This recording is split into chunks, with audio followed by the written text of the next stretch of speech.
In Photoshop, you can use the blended feature to create all kinds of effects. This is with a gradient layer. So gradient layers can be used, all kinds of other layers can be used. Just going to remove that. And let's just go back right to start. Got a single layer, Adobe stock image. Just click here and now double click. Double click in the layers panel and it brings up the layer style for this layer. You've got general blending, you've got all these things. All these are in the blending options. So just go there. And then if you go down the bottom, blend if grey. And if I increase that, you can see through that now. Obviously, all the pixels that are below that, all are gone. So just increase, increase, increase, increase, all the way. Obviously, the pixels now, it's got up to about 160, 170. You've got less and less pixels actually being shown. 190, 195, 200, and near enough everything's gone now. So obviously the image, most of it is in this sort of a range. So you can see virtually straight away you're removing some pixels. You can also, if you wish, go with red. Now, of course, there's only one layer, so there is no underlying layer in this case. But with this, now you can go for red, and you can see obviously there you've got that just disappearing. And it's a great way of completely removing certain parts of the image. And you go here and drag that down. Of course, this is very red over here. You can see that being removed. And you end up with basically the green still left. Now you can go back to the grey. And you can change that.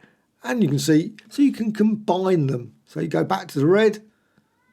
Got the red there. Go to the grey. Reduce it down and so on. You can see you can create some interesting designs. And once you've done that, just go here, click OK. And now, if I hold down the Alt Option key and duplicate this, you can see now you've got this transparency. You can see through that layer. There is an issue though, and I'm just going to double click and I'm just going to put a little bit more back. So let's go grey and just go there.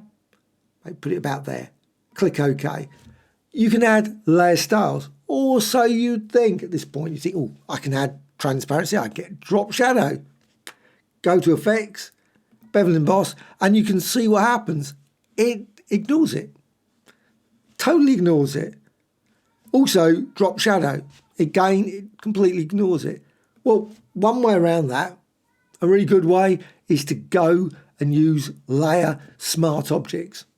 So layer, there's probably other ways as well, but I'm just going to go for layer, smart objects, and convert to smart objects. And a great way about smart objects is you can go and edit them later. So all your settings, nothing is lost. But it does mean you can't apply brush strokes, etc. to the image. Okay. Well, unless you actually go into the smart object and actually edit it at the source. Now, go to Effects, down the bottom, Bevel Emboss, and you can see now you actually have got your bevel. Also, if you click there, let's go down to drop shadow, you see got my drop shadow. Obviously a bit extreme drop shadow, but a drop shadow no less. And there it is. You can see there, click OK. So you can use this to create all kinds of visual effects. So let's undo that. Let's just go back to this. Now it's no longer a smart object. It's back to what it was. Well, I can duplicate it. So hold down the Alt Option key and drag, and you can just duplicate that design. I can go and apply effects, and I'll just place it on top so you can see it. I can go to Filters and go to Blur, Gaussian Blur. Maybe apply a blur there. Let's just create a nice blurry effect. Well, it's a layer. You can do exactly the same as before. Just go over here, double click. You've got all the standard modes, blend modes. You can run through them. You can create some interesting designs just doing that. But you can also use this. So just go there, and you can see as you bring that there, you can bring more or less of that image in. Or you can go the other way, this one. Now you have got an underlying layer, and you can change that. So you can see as you do that, that will change. Or go that way. You can see you can bring more of that in, and you've got that effect. You'll notice one thing. Let's just go drag this down. You notice it's very sharp. which is not ideal. You think, well, that's great. I mean, it's quite an interesting visual effect itself. But what you can do, hold down the Alt or Option key and click, and that will split it apart. So anytime, as soon as you hold down the Alt or Option key and click that little slider, it will break into two. You can drag away then. You can see then as you do it, the effect is blurry. Likewise that one, and you can see you can drag that way to create all kinds of weird and wonderful blurring effects. And you can do the same, say, for red. So go to red, drag that, and as you can see, that's very sharp. Again, hold down the Alt or Option key, click. Sometimes it doesn't always break apart. Yep, there it is, dragged apart. You have to make certain you really have clicked it. Sometimes you think you clicked it and it hasn't been clicked. And then you can drag, and you can see that blur then is a bit more blurry each time you move it further away. And click OK. Now you've got exactly the same issue as before. You still need, if you want to use various effects and things, to drop shadows, you need to go to Layer and Smart Objects, convert to Smart Object. But you can also use this with, say, gradients. You don't have to use it with an image like this. You can go and let's just apply a gradient. So quick gradient over this, blending mode difference. I want normal, so normal, something like that. Create a layer, so layer, a new layer. Click OK. So I've got now two layers again, exactly the same as before. And I'm going to apply the gradient in a different direction.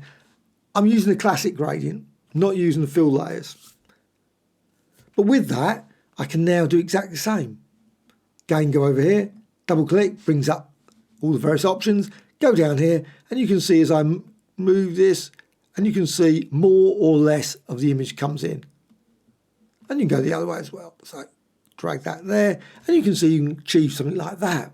Again, if you want, click that, breaks it apart, and you can see you've actually broken it apart. That's a clear indication it's broken. You've got 95 and 117. So you can see it's split. And then you get that nice blurry effect using that. And you can do the same with this. You can see as you bring that underlying layer, and again, click again, it splits 116, 118. You can then see you get a nice blurry effect, combining the gradients in some pretty unique ways that certainly move beyond just the usual, but you can still use that if you want.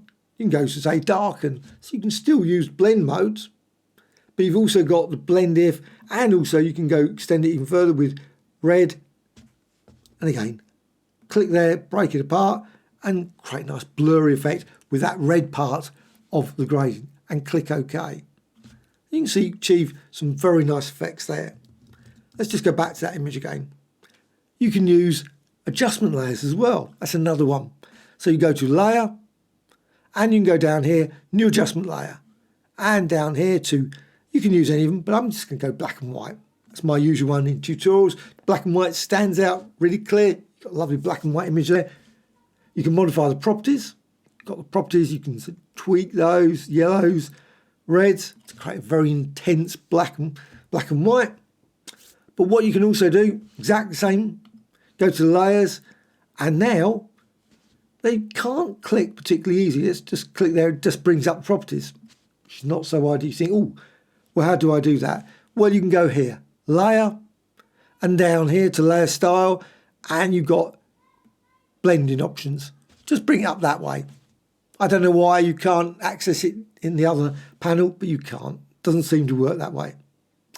Now, got exactly the same as before. You can go here, darken, so you can run through and create some interesting different, with black, obviously, or any of the adjustments. And you can run through vivid light, but I'm just going to go with normal. But again, you've got here, grey. Just go down here, and you can then see as you drag that way, obviously more and more of those pixels are disappearing from that. Well, there's no pixels in that adjustment layer. But the effect obviously is just disappearing as you drag that way. And you can create some interesting designs just using that, and again go that way, maybe drag that to there.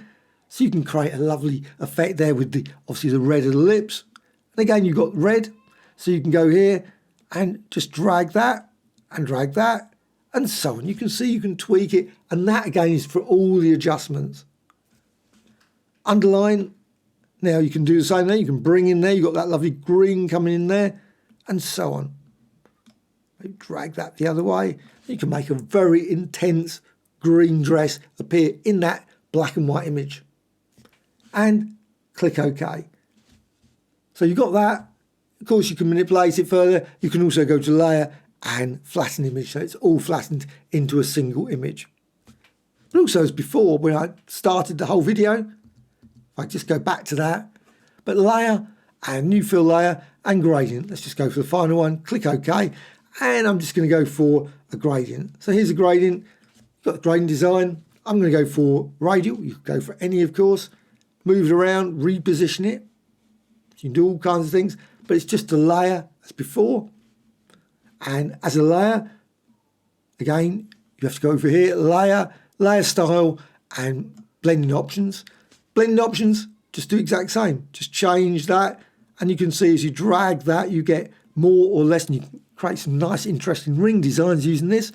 But also, with this again, just go here, hold down the Alt or Option key on the keyboard, click, and then you can split it. And you can see now, as I drag it that way, obviously more of those pixels come back in again. I can drag it all the way back there, or I can keep it that way, and I can do that. And you can see you can create some nice blurry rings as well. And again, you can tweak the underline if you want to bring more of that in, maybe create some image like that. And again, you've still got red as well, and modify that one. And again, it's obviously going to be sharp. Click, so you split it apart and make it slightly blurry, and then click OK. It's still active. You can still modify this, so you can move it around, but you now can see through that gradient design, probably in many unique ways that are a bit harder to do, say with masks or something. You could, of course, do something like this with masks. But still, that's a quick run through of BlendIF. There's probably even more great things you can do with BlendIF. I'm certain it's a very powerful feature of Photoshop. Hope you found this of interest. Any questions, please let me know in the comments below. Thank you much.